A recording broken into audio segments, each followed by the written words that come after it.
বিধায়ক ডাক দিয়েছেন শান্তি সম্প্রীতির মিছিলের, তাই রামনবমীর সমস্ত পোস্টার, ফ্লেক্স, পতাকা খুলে নিতে হবে। এমনিই নিদান দিলেন জঙ্গিপুরের বিধায়ক। আগামীকাল শুক্রবার শিল্পপতি তথা বিধায়ক জাকির হোসেন জঙ্গিপুরে এমনি এক মিছিলের আহ্বান জানিয়েছেন। তার আগে রামনবমীর উদ্যোক্তারা পতাকায় ছেয়ে দিয়েছে রঘুনাথগঞ্জ শহর তথা জঙ্গিপুর পুরসভার সমস্ত গুরুত্বপূর্ণ রাস্তা। জাকিরের আবেদন, ওই সব পতাকা খুলে নিন। তিনি মুখ্যমন্ত্রীর নির্দেশে সম্প্রীতির মিছিল করছেন। তিনি কোনো ধর্ম নয়, মানব জাতির এমএলএ, সব ধর্মকে সম্মান করেন। জাকিরের এই আজব আবদারে সমস্যায় পড়েছে প্রশাসনও। পতাকা লাগানো এবং তোলার ফতোয়া নিয়েই সরগরম জঙ্গিপুর। শান্তি এবং সম্প্রীতির মিছিল আমরা দেখেছি। গোটা জয়পুরের মানুষ আসবে, হিন্দু, মুসলমান, খ্রিস্টান, জৈন, ইসাই সকল মানব হিসাবে আসবে। তাই আমরা শান্তির মিছিল দেখেছি।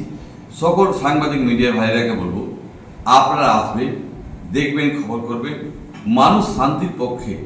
আমাদের যে বিজেপি সরকার করছে, এটা দেশে বিভাজন, আমরা বিভাজন চাই না, দেশের শান্তি চাই।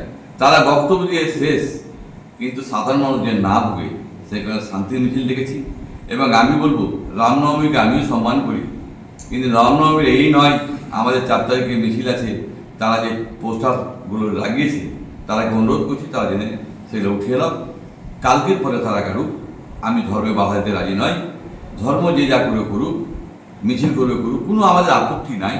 এলাকায় অশান্তি না হয় চাই, যে শান্তি চাই, এবং তারা এই পতাকাগুলো উঠিয়ে নাক।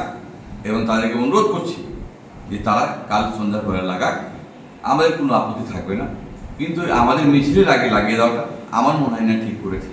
তাই আমি বলবো, সকল প্রশাসনকে বলেছি, প্রশাসনকে আবেদন করবো তাদের বিরুদ্ধে উঠে যেতে কোনো রকম গণ্ডগোল নয়। আমরা শান্তি মিছিল করছি, অশান্তি আমরা চাই না, শান্তি চাই। মাননীয় মুখ্যমন্ত্রী সবসময় চাই, শান্তির বার্তা দিয়েছে, আমরাও শান্তির বার্তা দেব।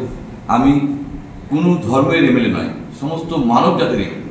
তাই মানব জাতির এমএলএ হিসাবে আমার কর্তব্য সকল মানুষ যেন শান্তি থাকে, সকল মানুষ যেন আপন ধর্ম করতে পারে, সেটাও আমাদেরকে দেখতে হবে। তাই সকলকে অনুরোধ করবো, আপনারা কেউ অশান্তিতে পা দেবেন না। আপনারা অন্তত পোস্টারগুলো লাগিয়েছেন, উঠিয়ে নেন। কাল সন্ধ্যার পরে আমাদের মিছিল দেওয়ার পরে আপনারা দেন। এখানে অনেক মানুষ, হাজার হাজার মানুষ আসবে, কাল রেকর্ড পরিমাণের লোক আসবে, হয়তো 30, 40, 50, 60 হাজার লোকের আসতে পারে। কে কেমন মানুষ আসতে বলা যাবে না। তাই অনুরোধ তাদেরকে করতে, তারা উঠিয়ে নাও এবং আমরা কাল শান্তিভাবে মিছিল করবো। মাননীয় মুখ্যমন্ত্রী আদেশ দিয়েছে, আমরা 15 দিন আগে ঘোষণা করেছি, আমরা এই মিছিল হচ্ছে এবং শান্তির বার্তা ওষুধ